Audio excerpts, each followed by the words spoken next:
Video में हम बात करेंगे एपिलॉग के बारे में, जो कि लिटरेचर में एक बहुत ही इंपॉर्टेंट कंसेप्ट समझा जाता है। तो epilogue is a piece of writing found at the end of the literary work.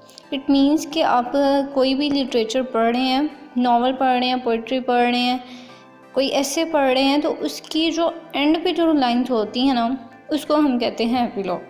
यानी कि उसमें बताया ही जाता है कि करेक्टर्स की जो लाइफ थी उसके बाद क्या हो रहा है, क्या जो स्टोरी जो है वहाँ पे बिल्कुल कंप्लीट हो चुकी होती है, बिल्कुल कंक्लूजन हो गया होता है। जितनी भी क्यूरियोसिटी होती है या ऑडियंस में जो भी मतलब समझने की बात होती है कि इसमें क्या होगा, क्या सस्पेंस था, वो सब कुछ क्लियर हो गया होता है। वहाँ पे स्टोरी फिनिश हो रही होती है और इस चीज़ को हम कहते हैं, यानी वो लाइंस जो लिखी होती हैं उनको हम एपिलॉग कहते हैं। अब देखिए, आफ्टर लाइफ मीन्स के एक हैप्पी एंडिंग हो रही है, लेकिन उसके बाद में बता रहे हैं कि उसके मतलब शादी हो गई थी हीरो हीरोइन की, उसके बाद उनके बेबीज़ हुए, तो ये हुआ तो वो हुआ, ये सारी चीज़ें जो हैं वो एपिलॉग में आ जाती हैं।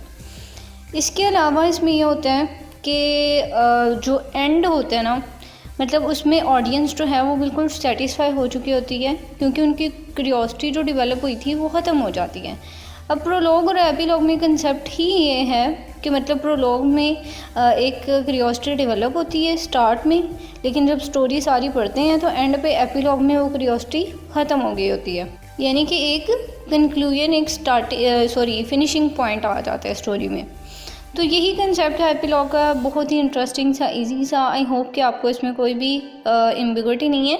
लेकिन अगर आपका कोई क्वेश्चन है, कुछ भी आप शेयर करना चाहते हैं, तो वो आप मुझे कमेंट सेक्शन में बताएं। And thank you so much for watching.